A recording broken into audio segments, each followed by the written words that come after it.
Каждый год заболеваемость аллергопатологией среди населения возрастает на 5%. И к 2025 году каждый второй житель нашей планеты Земля будет болеть аллергическими заболеваниями. Что лежит вот в основе такого огромного аллергического марша? А лежат такие пункты, казалось бы, которые затрагивают жизнь каждого из нас. Прежде всего, это изменение экологической обстановки, техногенное загрязнение окружающей среды. Вторая причина – мы поменяли условия нашего проживания. Да? Мы живем в доме с синтетическими покрытиями, с вот шлакоблока, некоторые мои пациенты говорят, да, что мы переехали в дом и мы начали болеть. У нас изменились продукты питания, появилось много химических соединений в продуктах питания. В лечении детей уделяем внимание лекарственным препаратам, как то антибиотикам. То есть как бы мы закладываем краеугольный камень в здоровье, в будущее здоровье нашего ребенка. Итак, если говорить об аллергии, то огромную роль играет атопия. Что такое атопия? Это наследственная предрасположенность. Каждый из нас имеет свой генокод, да, маму, папу, которые вложили какую-то часть генокода в нас самих. Считается, что если мама и папа оба больны аллергией, то ребенок 100% будет аллергиком. Если кто-то из родителей один болеет аллергией, то процент заболеваемости снижается до 50%. Или если дядя или тетя 25% и менее процентов. То есть мы видим, что есть строгая какая-то последовательность в заболеваемости аллергией. Кроме того, огромное влияние оказывают аллергены. Но аллергены нас окружают буквально вот каждую минуту, каждую секунду. И сейчас мы сидим, мы тоже окружены аллергенами. Самый важный аллерген в Республике Саха-Якутия, поскольку большую часть мы проводим в помещениях, в условиях нашего вот экстремально холодного климата, это бытовые аллергены или домашние аллергены.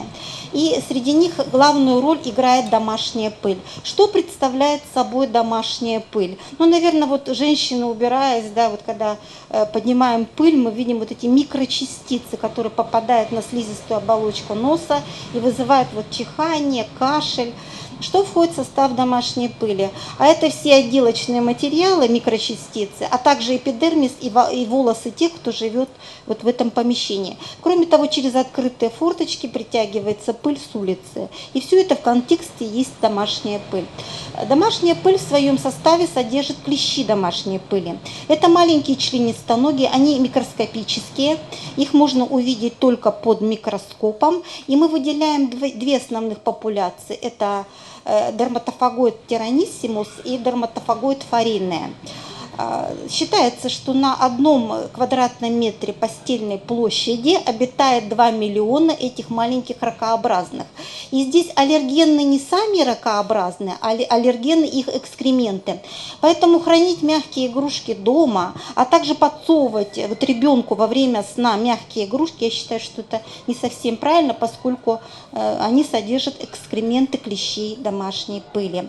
Но как можно вот снизить аллергенную нагрузку клещей домашней пыли? Необходимы перовые подушки, ватные постельные принадлежности, а также мягкие игрушки. У нас прекрасный климат, можно вымораживать их в период низких температур, можно простировать или обрабатывать парогенератором. Это эффективный способ, на какое-то время, на 2-3 недели, а дальше через какое-то время эти все принадлежности нуждаются в дальнейшей обработке. Еще какие вот неведомые агенты? Это перо подушки. Дело в том, что вот в 50-х, 60-х, 40-х годах в деревенских условиях создавались подушки из утиного или куриного пера. Да? И у людей была аллергия на само перо, плюс еще на клещи, которые с удовольствием селились в этой среде. Да? Клещи вообще очень любят температуру человеческого тела, вот эту влажность человеческого тела, и живут, поедая эпидермис человеческий. Да? Следующий невидимый агент, который живет с нами, который мы замечаем, может быть, не сразу, это грибок. Грибок присутствует в помещениях, в которых есть сырость. Вообще грибок – это уникальное создание в условиях вот сухости он может засохнуть, но как только капля влаги попадет на грибок, он начинает непрерывно продуцировать споры в окружающий воздух. Эти споры опять попадают на слизистые бронхов и вызывают заболевания у человека. Для нас очень важен такой грибок, как грибок черный, мы говорим, да, Альтернария альтерната. Альтернария альтерната обитает в сырых помещениях. Особенно я вот спрашиваю обычно своих больных, вы живете в деревянном или каменном доме? Ну, обычно поражаются квартиры первых и последних этажей, да, которые между ними грибок реже поражает, если только сосед сверху не зальет водой, да, вот в этом только случае. Но у меня были такие случаи, когда приходил мужчина и говорил, вот меня залили водой в квартире, я уже жить больше не могу, я живу на даче, как только я живу в квартире, у меня начинается приступ бронхиальной астмы. Мы действительно у него определили аллергию на грибок Альтернария альтерната. Этим лицам, у которых есть грибок аллергия на грибок, мы не рекомендуем, во-первых, конечно, поменять жилье. Обычно больные говорят, легко сказать, действительно, очень трудно поменять жилье. Во-вторых, мы назначаем диету. Что это за диета у больных с грибковой сенситизацией? А мы просим исключить из своего рациона продукты ферментированные, то есть те, которые осуществляются с использованием грибковой микрофлоры. Да? Какие вы знаете это грибки? Это квас, дрожжевой тесто, да, пиво то же самое, кефир, да, сметана, сыр, виноград, который вызывает брожение кишечника. Вот это мы просим у лиц с грибковой сенситизацией и у детей удалить из питания, да, поскольку это усугубляет аллергенную нагрузку. Поэтому вот с вами все проговорили. Аллергены домашней пыли. Мне бы хотелось остановиться на аллергенах библиотечной пыли. Вот с аллергией на библиотечную пыль ко мне чаще всего приходят юристы, которые работают с архивами, нотариусы, архивариусы, работники библиотек.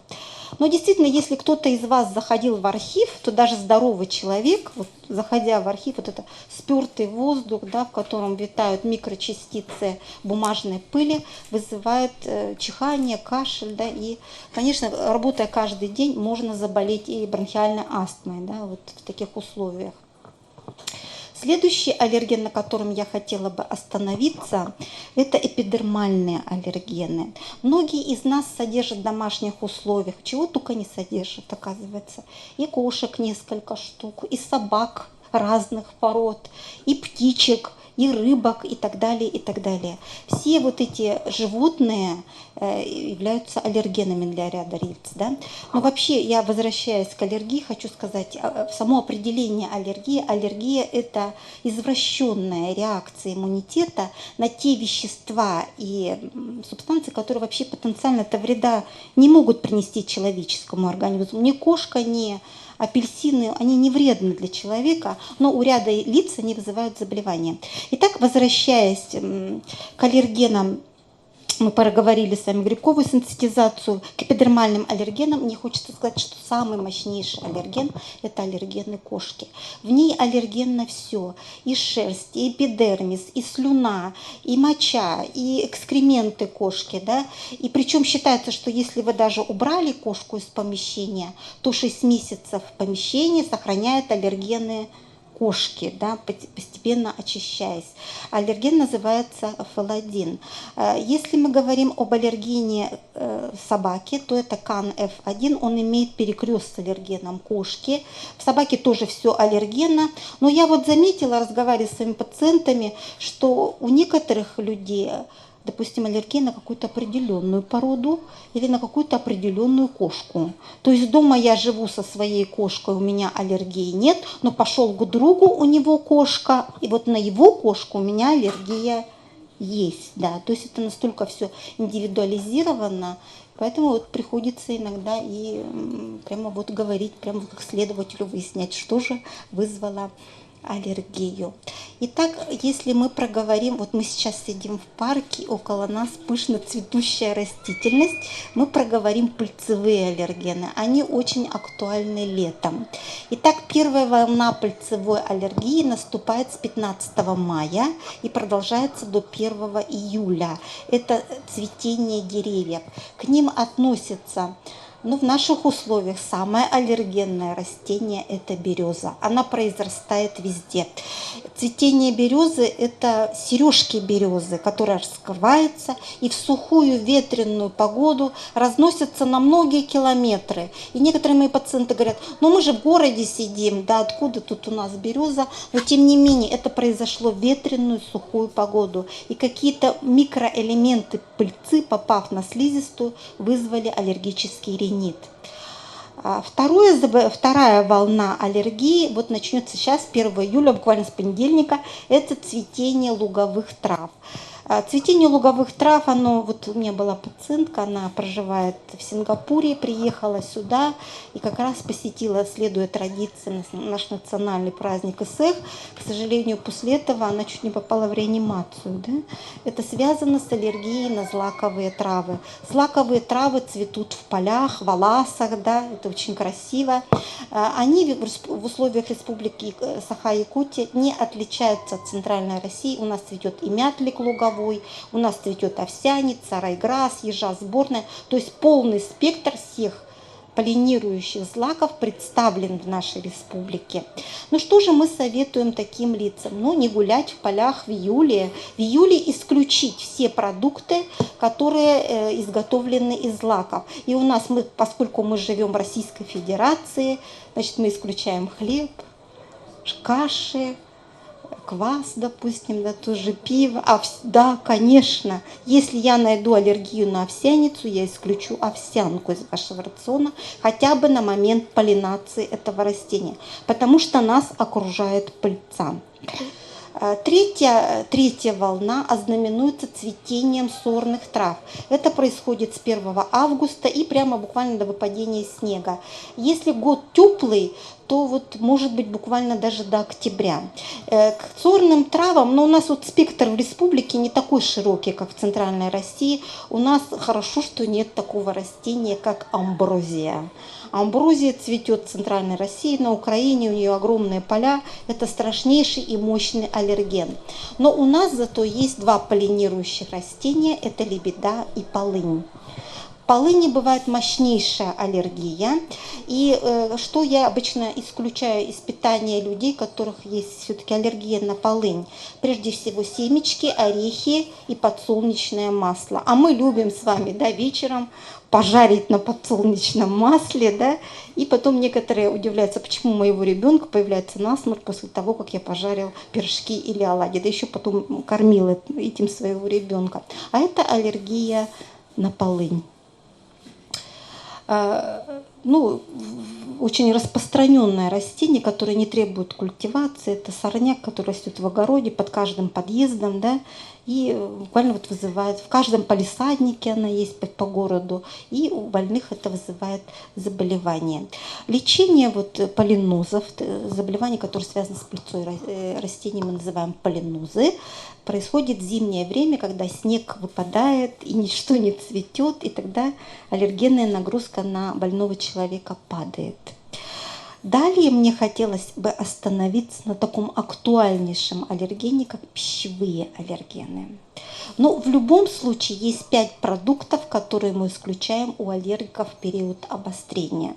Это цитрусовые, это мощнейший аллерген, рыба, второй аллерген, шоколад. Исключаем мы также орехи, грибы и мед. Исключаем обязательно.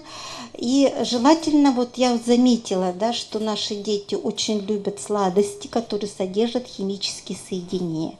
И в этом году, открывая новогодний подарок, там были чупа-чупсы, жевательный мармелад, половину подарка пришлось просто выбросить, да, по сути, это те сладости, которые вредны для здоровья детей. И поэтому я вам рекомендую тех, у кого есть дети, все-таки смотреть, что входит в состав подарков, в состав сладостей, того же мороженого, то есть не все является натуральным. Очень много в пище появилось химических компонентов, это ароматизаторы, загустители, консерванты,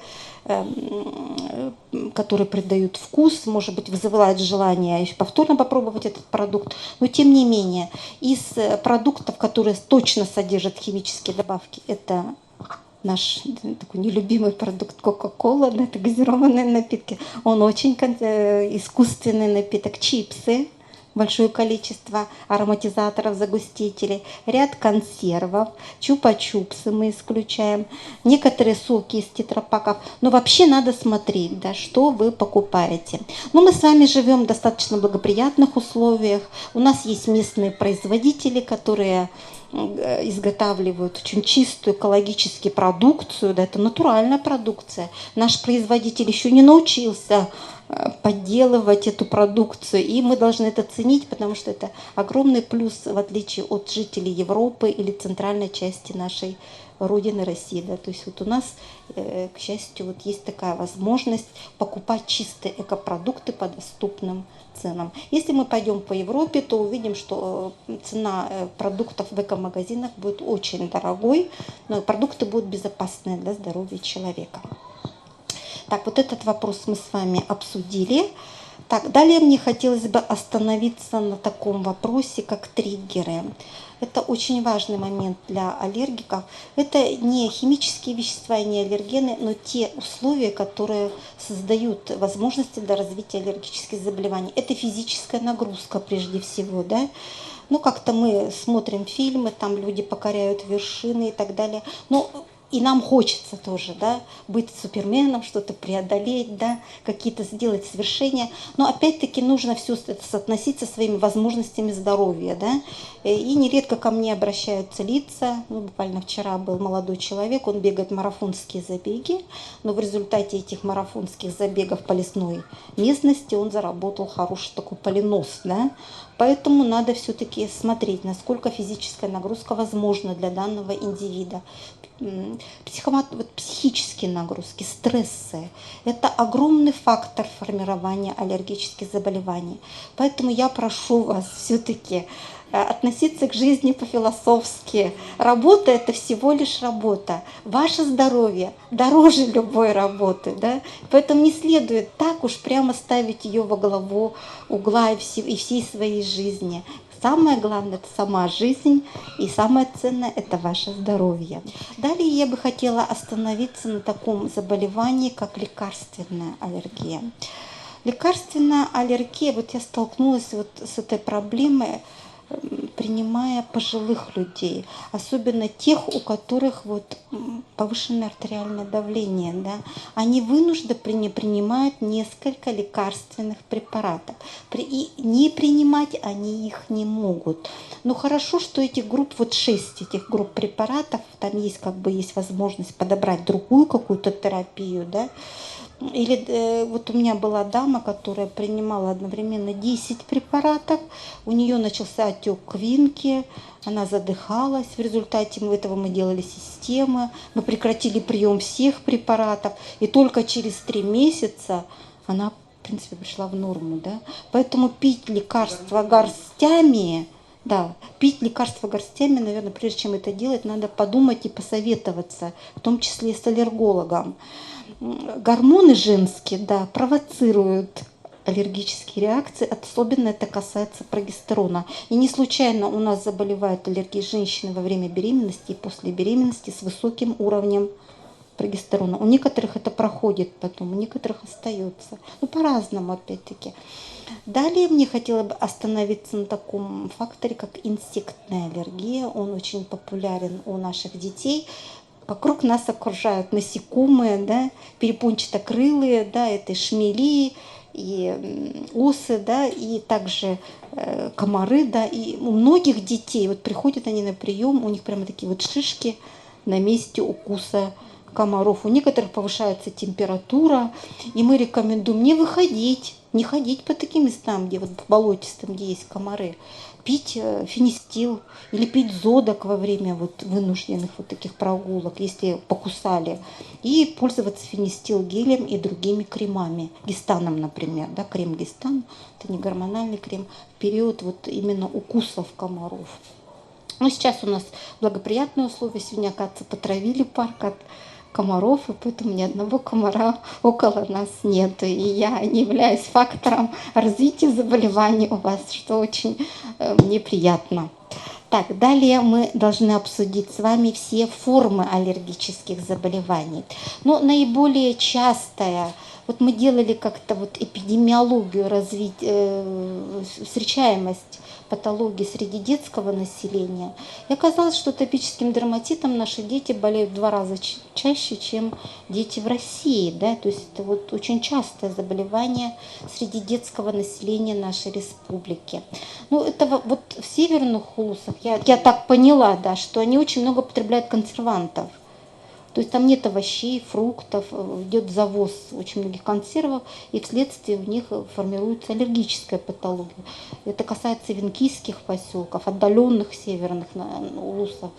Что касается наших условий города Якутска, то да, чаще всего в зимних условиях качество наших овощей и фруктов тоже, наверное, заставляет задуматься, да, и поэтому тоже формируются аллергические заболевания, в частности атопический дерматит.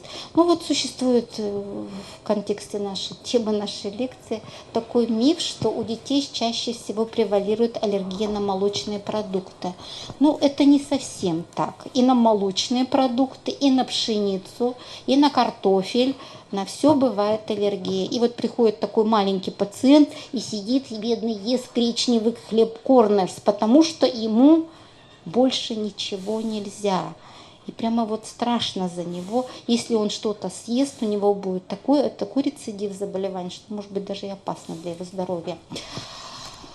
Это то, что касается атопического дерматита. В стандарты лечения атопического дерматита входят обязательно кремы, мази и эмульсии. То есть это мазевые формы, да, для наружного применения, а также антигистаминные препараты.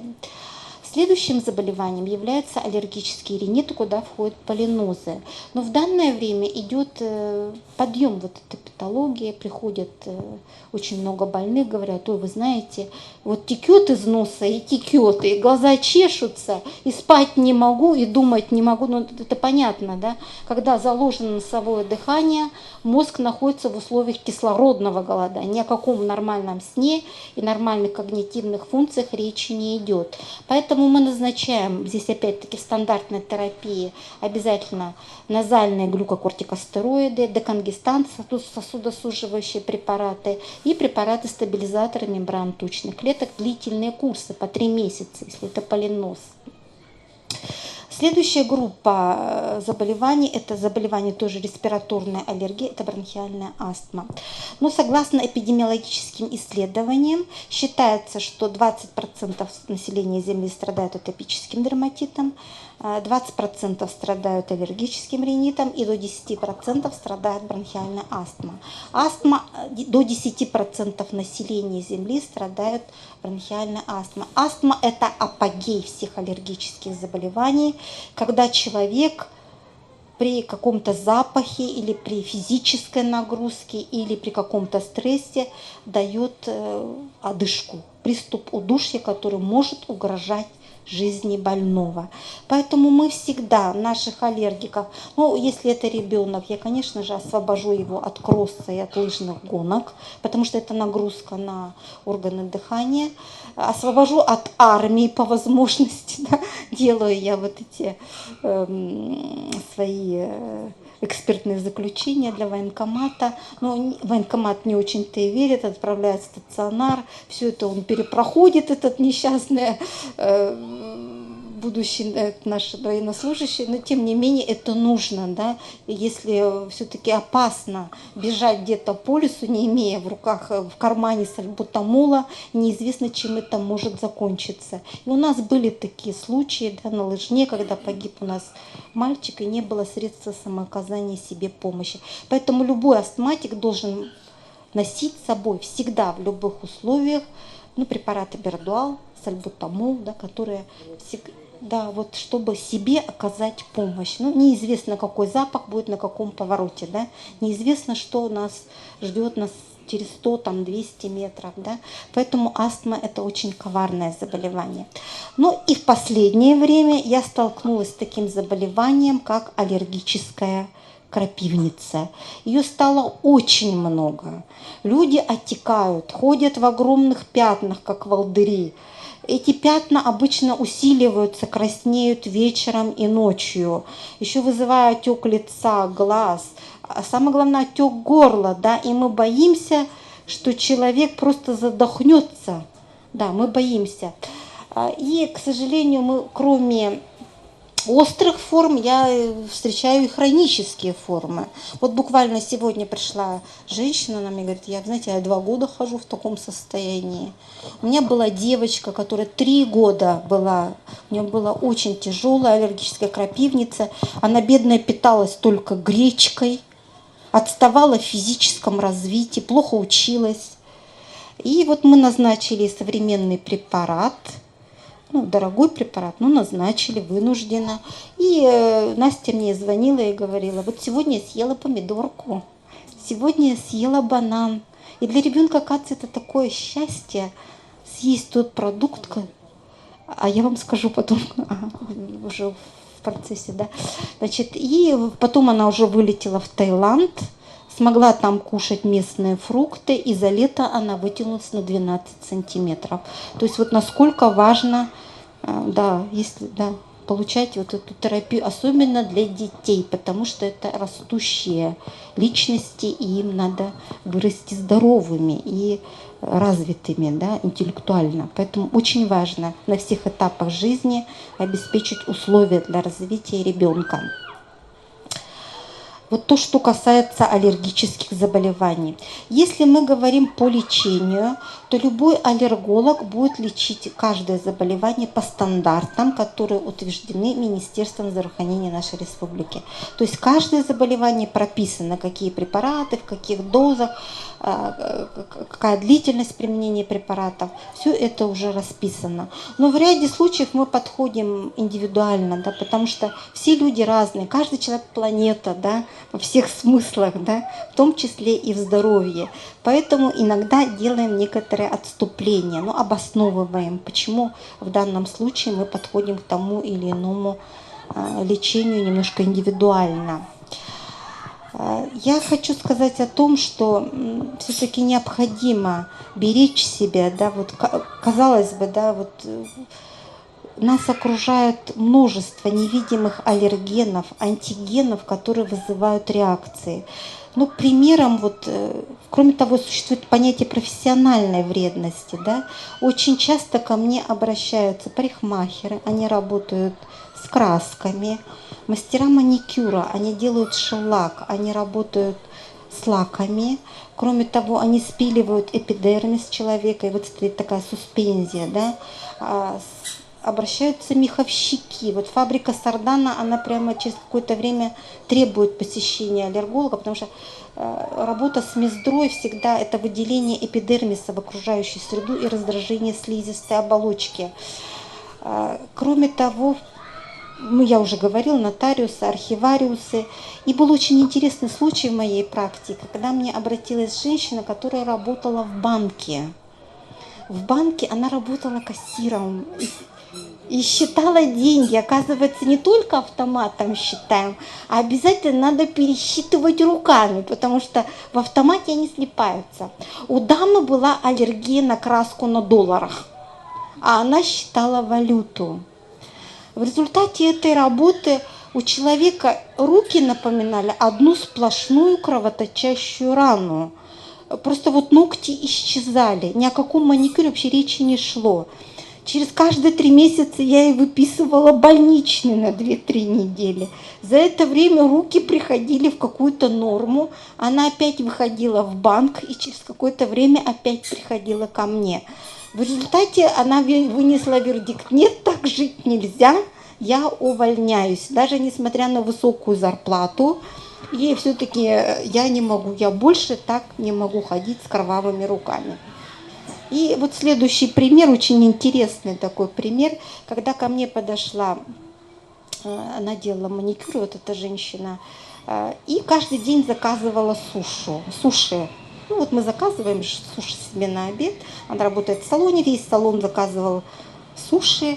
У нее аллергия была на рыбу. И я тогда, мы с ней поговорили, я ее спросила: вот все-таки профессия же для вас важна, вы, как бы она вас кормит. Она сказала: да, конечно, я живу только в своей профессии. В период обострения вы, пожалуйста, не кушайте рыбу. Вот хоть как-то, да, мы снизим аллергенную нагрузку на ваш организм. Назначила ей препараты, но сейчас она работает мастером маникюра, она может продолжать свою деятельность. То есть вот аллергия – это накопительная реакция, да? То есть вот пошел с утра, выпил кофе, съел шоколад, съел рыбку, да, с утра, потом выпил какое-то медикаментозное средство, укусили пара комаров, потом сделали лидокаин, получился анафилактический шок. А это накопление аллергенов, да? Поэтому вот такие вот операции все-таки рекомендуются натощак и с утра, когда меньше аллергенов находится в человеке. А когда человек еще принимает несколько препаратов, все это смешивается внутри организма и начинается совокупная накопительная реакция. Но в результате всей нашей лекции я бы хотела пожелать вам самого дорогого, что у нас есть, это здоровье. Просто все остальное приложится к здоровью. Будет и любовь, будут и деньги, будут и успехи в профессиональной деятельности. Самое главное, лишь бы было здоровье. Как мне сказали в Болгарии, а все остальное мы купим.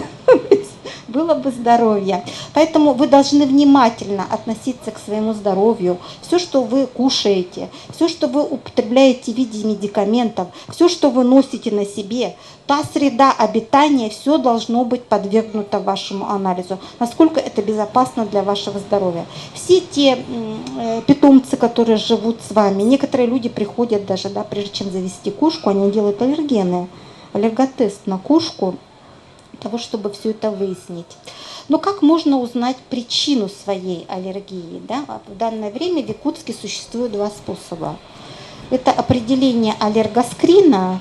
Но вот данный вид исследования стоит 3500.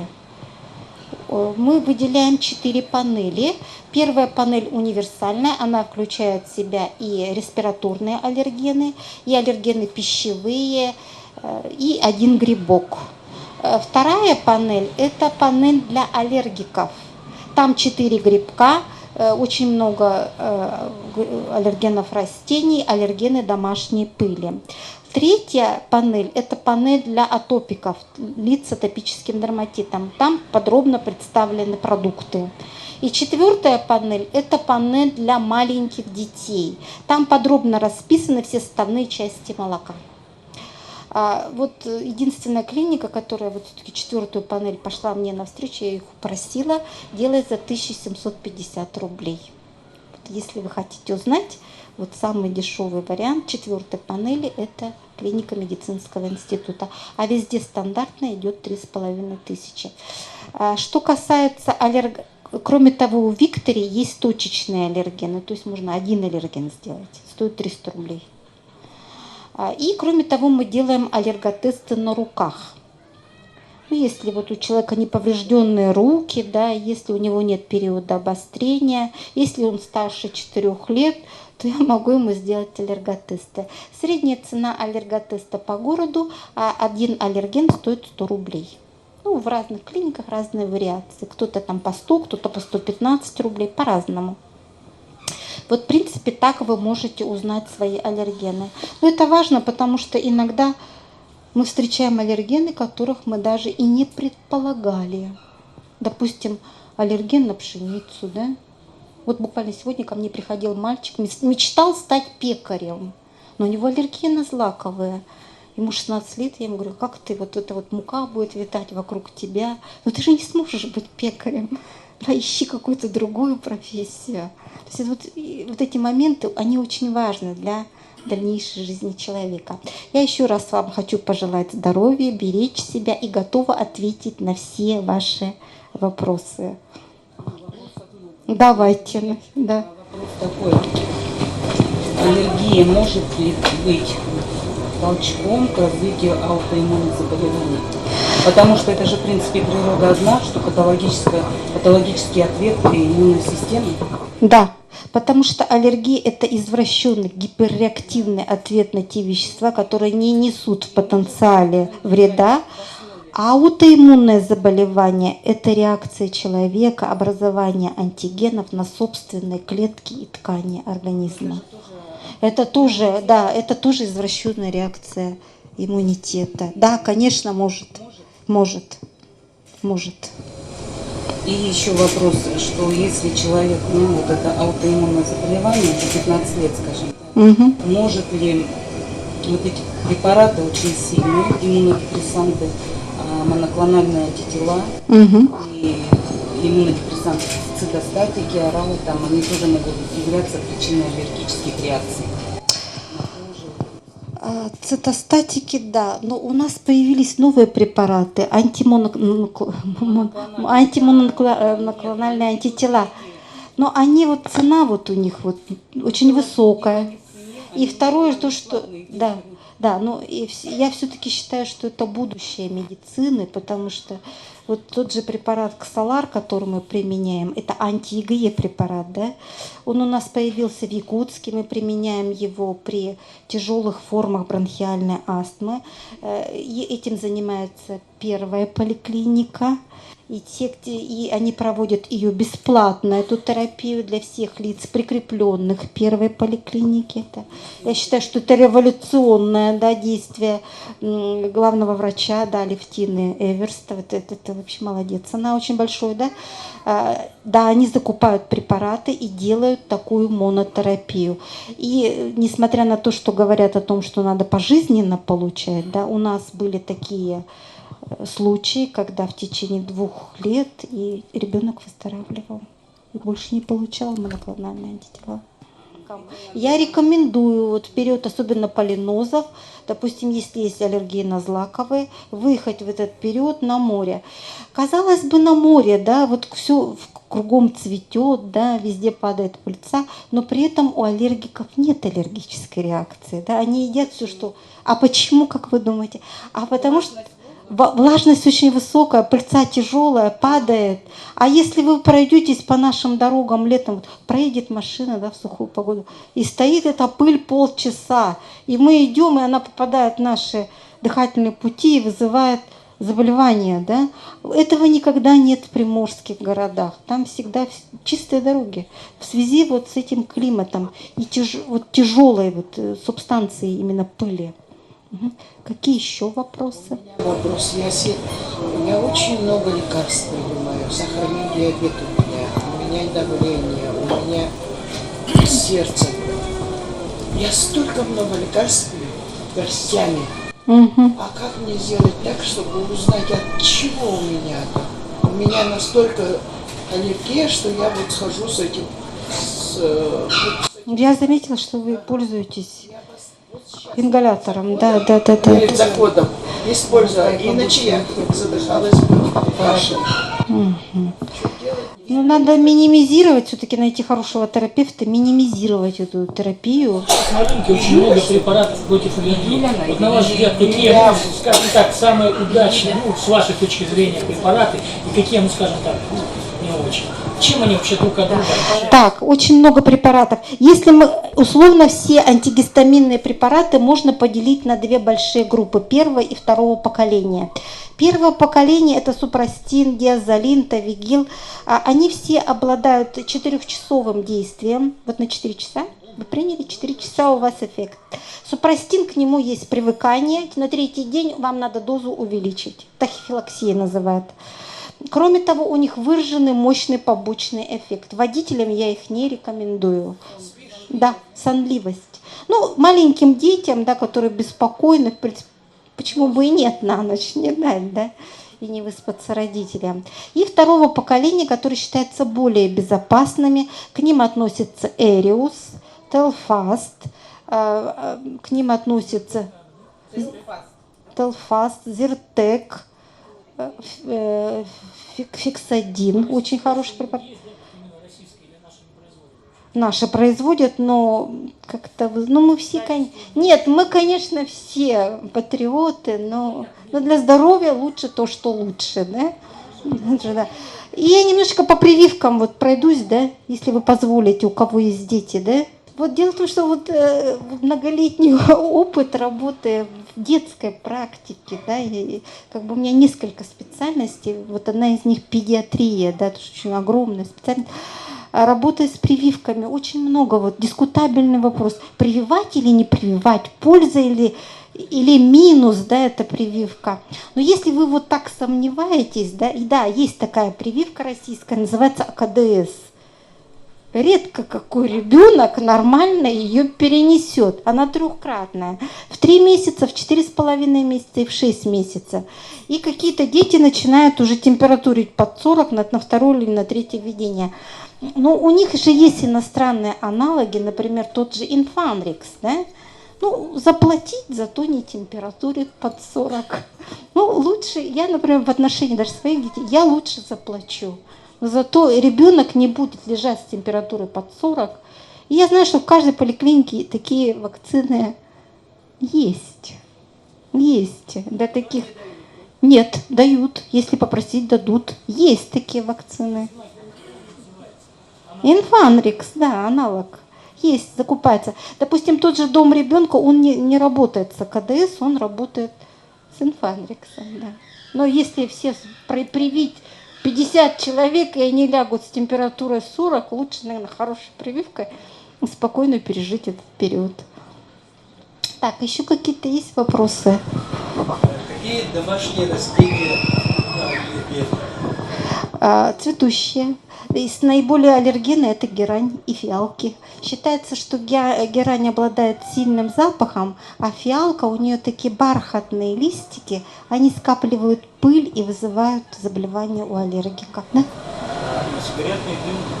О, сигаретный дым. 2000 химических соединений в одном флаконе, которые попадают в собственные дыхательные пути, обладают онкогенным эффектом, аллергизующим эффектом, влияет на весь организм, вызывает привыкание. Однозначно надо избавляться от этой привычки. Однозначно. Угу. А противозубные мази самые лучшие при аллергии? Так, вот здесь вот можно поделить условно на несколько видов, да, негормональные и гормональные. А что вас интересует? Ну, гормональные, вот если на лицо инфекция сказать. Не надо, да, будет оволосение, будет оволосение по мужскому типу, да, потом появится пигментация. Из негормональных вы можете попробовать крем Гистан, мне нравится, для взрослых, а для детей фенистилгель. Фенистилгель. А на лицо я вот рекомендую 1% гидрокортизоновую глазную мазь или 0,5% гидрокортизоновую глазную мазь. А так вот гормонально, а так просто на лицо, это же вообще зона, в которой очень много сосудов, идет быстрое всасывание, я вот не рекомендую. И я не рекомендую детям назначать фторированные мази, да, допустим, в тот же фторакорд, лакоид, потому что у них это соединение глюкокортикостероида со фтором, они проникают очень глубоко и влияют даже на рост кости, которые находятся под кожей. Поэтому вот в нашем регионе, да, как-то уж так вот, когда-то я была главным внештатным, мы остановились на Адвантане, Элакоме и все, на 2 этих мазевых вариантах. Элаком и Адвантан для детской практики. Так, еще какие-то вопросы? А есть, вот, вы можете подсказать, где можно, ну, скажем так, грубо говоря, в одном флаконе и отдохнуть, и полечиться? То есть имеется в виду санатории по России, в которых, ну, знаете, высокие реноме, то есть там хорошо лечат. Реноме высокие. Но для аллергиков это любой курорт, который находится в условиях морского города. Это вот сам климат для аллергика является лечебным. Поэтому не жалейте здоровья на свои деньги, на свое драгоценное здоровье. Это вот все-таки это самая высокая ценность, я считаю, у человека, это здоровье. Все остальное приложится.